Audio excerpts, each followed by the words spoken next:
100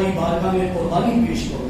آپ بیدار ہوتے ہیں, آپ نے سوچا کہ 100 دمبے قربان کر دی, ہو سکتا ہے چھوٹے جانور ہوں, اللہ تعالیٰ بڑے جانور کی قربانی مانگ رہا ہے. آپ 100 اونٹ لے جاتے ہیں, 100 اونٹ لے جاتے ہیں اور پہاڑ پر قربان کر دیتے ہیں. آسمان سے آگ آتی ہے اور قربانی آپ کی قبول ہو جاتی ہے. تیسرے دن جو عرفہ کا دن ہوتا ہے, آپ پھر سوچتے ہیں اے پیارے اٹھو قربانی پیش کرو. حضرت ابراہیم علیہ السلام اٹھتے ہیں اور سوچتے ہیں اے میرے مولا, میں نے تیرے لیے آتش نمرود میں اپنی جان کو جوخم میں ڈال دیا, اپنی جان داؤ پہ لگا دی, جان کی بازی لگا دی. تو نے قربانی مانگی, اپنے بیوی بچے کو بھوکا اور پیاسا ریگستان میں چھوڑ دیا. تو نے قربانی مانگی, 100 دمبے قربان کر دیے, 100 اونٹ قربان کر دیے. تو نے قربانی مانگی, تیرے لیے اپنا وطن چھوڑ دیا, تیرے لیے بابل سے ہجرت کر لی, تیرے لیے فلسطین سے ہجرت کی, تیرے لیے مکہ مدینہ چلا آیا اور بیابان ریگستان میں اپنے گھر کو خاندان کو آباد کیا. اے میرے پروردگار, تو کس کی قربانی مانگ رہا ہے؟ مولا کا حکم ہوتا ہے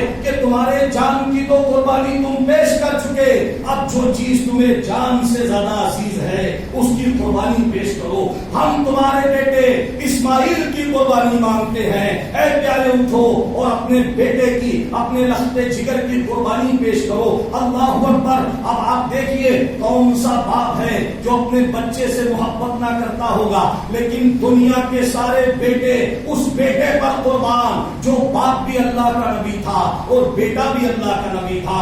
بیٹے کو لے کر کے جب آپ کو بشا, آپ کو اللہ تعالیٰ کا حکم ہوتا ہے اور کہتا ہے کہ پر پیارے اٹھو قربانی پیش کرو. اب وہ بیٹا تھا میرے بھائی, 80 سال کی عمر میں ایک باپ کو بیٹا پیدا ہوتا ہے. آج بھی قرآن میں دعا موجود ہے, اللہم رب ہب لی من الصالحین, اے اللہ مجھے نیک بیٹا عطا فرما. 80 سال تک ابراہیم علیہ السلام نے دعا مانگی تھی اور 80 سال کی دعا کے بعد, ریاضت و عبادت کے بعد, محنت و مشقت کے بعد اللہ تعالیٰ نے آپ کو اسماعیل جیسا بیٹا عطا فرمایا تھا اور اس بیٹے کی بھی قربانی مانگی جا رہی ہے. لیکن پیغمبر کی عظمت پر قربان, ابراہیم کے ارادے پر قربان. علامہ اقبال فرماتے ہیں کہ مجنوں نے شہر چھوڑا, تو صحرا بھی چھوڑ دے, نظارے کی حوث ہے تو لیلا بھی چھوڑ دے, وائز کمال ترک سے ملتی ہے یا مراد, دنیا جو چھوڑ دی ہے تو تباہ بھی چھوڑ دے. اور سوداگری نہیں, یہ عبادت خدا کی ہے. اے بے خبر جزا کی تمنا بھی چھوڑ دے. بیوی کی محبت, بچے کی محبت اللہ کے راستے میں اڑے نہ آ جائے. آپ اپنے بچے کو قربانی کے لیے لے جاتے ہیں. اللہ اکبر. تاریخ کا وہ واقعہ ہے کہ سب سے زیادہ مرتبہ سنا ہے, لیکن آپ دیکھیے کہ شیطان بیچ میں آتا ہے. باپ بیٹے دونوں قربان ہونے کے لیے جا رہے ہیں, اللہ کے راستے میں اپنی جان کا نذرانہ پیش کرنے جاتے ہیں. شیطان بیچ میں آتا ہے اور اللہ اکبر وہ سارے مقامات پر ورگلاتا ہے, سارے مقامات پر ورگلاتا ہے. لیکن جب شیطان بچے کے پاس آتا ہے, اسماعیل کے پاس آتا ہے, اے اسماعیل جانتے ہو تمہارا باپ تمہیں کہاں لے کر جا رہا ہے, تمہیں کہاں لے کر جا رہا ہے. بچہ معصومیت سے کہتا ہے میرے ابا جان مجھے دعوت میں لے جا رہے ہیں, دوست کے گھر پر لے جا رہے ہیں. لیکن شیطان ان کو ورگلاتا ہے کہ تمہیں ذبح کرنے کے لیے لے جایا جا رہا ہے, تمہارے گلے پر چھری چلانے کے لیے لے جایا جا رہا ہے. اسماعیل علیہ السلام کہتے ہیں نادان, کیا کوئی باپ بھی بیٹے کے گلے پر چھری چلا سکتا ہے؟ شیطان کہتا ہے اے اسماعیل تمہیں معلوم نہیں اللہ تعالیٰ کا حکم یہی ہے. تو اسماعیل جواب دیتا ہے اے شیطان اگر اللہ کا یہی حکم ہے تو ایک اسماعیل تو کیا, اگر میرے پاس ہزاروں جانیں ہوتی تو اللہ کے راستے میں قربان کر دیتا, اللہ کے راستے میں قربان کر دیتا. پڑھیے درود پاک اللہم صلی علی سیدنا مولانا محمد وعلی آلہ واصحابہ وبارک وسلم. سلام و سلام علیہ یا رسول اللہ. ایک جان تو کیا اگر لاکھوں جانیں ہوتی, کروڑوں جانیں ہوتی تو اللہ کے راستے میں انہیں قربان کر دیتا. یہاں تک کہ باپ بیٹوں نے جب گردن جھکا دی اللہ کے حکم کے آگے, قرآن فرماتا ہے جب دونوں باپ بیٹے مقام مینا پر پہنچ جاتے ہیں اور گردن جھکا لیتے ہیں اپنی عظیم الشان قربانی کو پیش کرنے کے لیے, اپنی گریٹسٹ سگنیفیکینٹ کو اور گریٹسٹ سیکریفائس کو اللہ کی بارگاہ میں پیش کرنے کے لیے جب دونوں باپ بیٹے جھک جاتے ہیں, اللہ تعالیٰ کا اعلان ہوتا ہے اے ابراہیم ہم تو تمہیں آزما رہے تھے, بے شک تم نے اپنا خواب سچا کر دکھایا, بے شک تم نے اپنا وعدہ سچا کر دکھایا، لیکن چھری چلنے کا نام نہیں لے رہی ہے۔ بچے کے ہاتھ پیر باندھے ہوئے ہیں، بچے کو باندھ کر رکھا ہے، چھری نہیں چل رہی ہے۔ اللہ تعالیٰ نے اعلان فرمایا ابراہیم تمہاری قربانی قبول ہو گئی ہے، لیکن اللہ اکبر، ابراہیم آئے تھے تو قربانی کیے بغیر جانے کو تیار نہیں۔ اے مولا آیا ہوں تو خون بہا کر جاؤں گا۔ اللہ کے رسول فرماتے ہیں 1 ذی الحجہ سے لے کر 10 ذی الحجہ تک 10 دنوں میں اگر سب سے زیادہ ثواب کسی چیز کا ہے تو اللہ کے راستے میں خون بہانے کا، یعنی قربانی کرنے کا ثواب۔ اس لیے کہ اللہ اکبر، یہ قربانی منسوب ہے ابراہیم علیہ السلام سے۔ آیا ہوں تو قربانی کر کے جاؤں گا۔ جبریل امین کو حکم ہوتا ہے کہ جاؤ بچے کی جگہ پر ایک دمبا جنت کا رکھ دو، کیونکہ میرا خلیل آیا ہے تو وہ قربانی کیے بغیر نہ جائے گا۔ آخر کار جب آپ آنکھوں سے پٹی ہٹاتے ہیں، چھری آپ کی چل جاتی ہے، کیا دیکھتے ہیں؟ اللہ اکبر کہ اسماعیل علیہ السلام تو کھڑے مسکرا رہے ہیں اور اسماعیل کی جگہ پر دمبا قربان ہو جاتا ہے، دمبا ذبح ہو جاتا ہے۔ اللہ تعالیٰ یہی تو بتانا چاہتا ہے، قربان دمبا ہوتا ہے۔ علامتی قربانی قیامت تک کے لیے فرض ہوتی ہے، لیکن ذبیح اللہ کا لقب کس کو ملتا ہے میرے بھائی؟ کیا دمبے کو ملتا ہے جو جانور ہوا، یا ابراہیم کو؟ ذبیح اللہ کا مطلب ہے اللہ کے نام پر ذبح ہونے والا، اور اسماعیل علیہ السلام کو قیامت تک ذبیح اللہ کا نام مل گیا۔ یہ ٹائٹل آپ کو ملا ہے۔ ذبیح اللہ کا مطلب ہوتا ہے اللہ کے نام پر قربان ہونے والا۔ تو کیا قربان ہو گیا؟ نہیں ہوا، بلکہ بچ گئے۔ اگر کوئی ذبیح اللہ نہ مانے تو وہ اسلام سے خارج ہو جائے گا، اس لیے کہ اسلام کے نام پر ذبح ہونے والا حضرت اسماعیل علیہ السلام کو وہ لقب ملتا ہے۔ اس لیے میرے بھائیوں بزرگوں، آج آپ سے بھی گزارش ہے کہ جانور ذبح کر دینا یہ قربانی کا مقصد نہیں۔ اللہ کے رسول فرماتے ہیں کہ نہ تو اللہ تعالیٰ کی بارگاہ میں خون پہنچتا ہے، نہ گوشت پہنچتا ہے، تمہارے دلوں کا تقویٰ پہنچتا ہے۔ ہمارے دل میں حرص و ہوس ہے۔ آج ہم قربانی کا بکرا لے کر آتے ہیں، کوئی عیب نہیں ہونا چاہیے، اس کا کان درست ہو، اس کے پاؤں درست ہو، اس کا سارا معاملہ ٹھیک ٹھاک ہو، بے عیب قربانی کرتے ہیں۔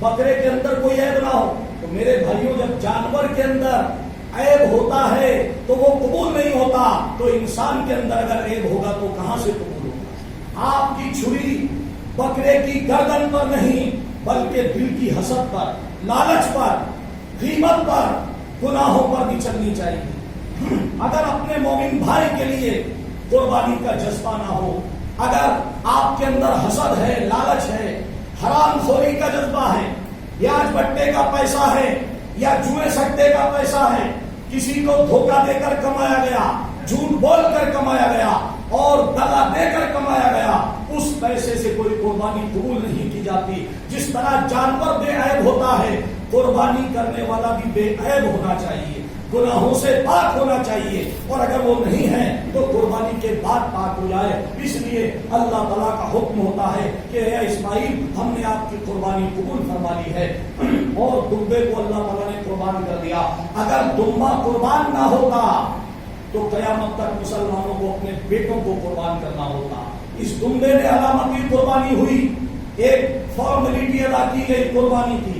اصل قربانی یہ سمجھانا تھا کہ جب وقت آئے تو اپنی جان ہو، اپنا تن من دھن ہو، اپنے بیوی بچے ہو، اپنا وطن ہو، اللہ کے لیے، سچائی کے لیے، انصاف کے لیے، توحید کے لیے، اللہ تعالیٰ کی عظمت اور نبی کی رسالت کے لیے موقع آ جائے تو اپنا سب کچھ قربان کر دینا چاہیے۔ اس لیے میرے بھائیوں، آج جانور کی قربانی ہم دے رہے ہیں، بے شک قربانی کرنا واجب ہے۔ یہ اسماعیل علیہ السلام اور ابراہیم علیہ السلام کی سنت کریمہ ہے۔ اللہ تعالیٰ نے قیامت تک صاحب نصاب، جو نصاب کے مالک ہیں، ان پر واجب قرار دیا ہے۔ لیکن آج قربانی کے بعد ہم اس بات کا دھیان رکھیں، اللہ کے رسول نے فرمایا صاف صفائی اور پاکی آدھا ایمان۔ ہم قربانی کے بعد صفائی کا خیال رکھیں، خون کو، گوشت کے باقیات کو، جو ویسٹیج مٹیریل بچتا ہے اس کو ادھر ادھر نہ پھینکیں، بلکہ اس کے بارے میں آیا زمین میں دفن کر دیا جائے تاکہ وہ بعد میں بدبو کا سبب نہ بنے۔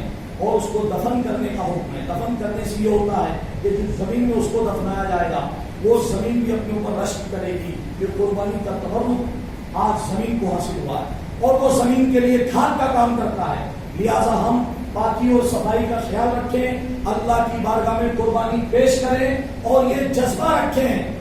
اللہ کے رسول سے صحابہ نے پوچھا یا رسول اللہ قربانیاں کیا ہیں؟ آپ نے فرمایا کہ یہ تمہارے باپ اسماعیل علیہ السلام اور ابراہیم علیہ السلام کی عظیم الشان یادگار ہے. کہا یا رسول اللہ کتنا ثواب ملتا ہے؟ فرمایا قربانی کرنے والے کو جانور کے جسم پر جتنے بال ہوتے ہیں ہر بال کے بدلے ایک نیکی کا ثواب دیا جاتا ہے, ایک نیکی کا. اور یہ پل صراط پر تمہاری سواریاں ہوں گی. جو پل صراط بال سے زیادہ باریک اور تلوار سے زیادہ تیز ہے, جس کی تفصیلات بھی واضح طور پر ہمیں نہیں معلوم, اس پل صراط پر سواری کا کام یہ جانور کرے گا جو اللہ کی بارگاہ میں قربان کر رہے ہیں. لہٰذا میرے بھائیوں, جانور قربان کرنے کے ساتھ ساتھ ہمارے دل میں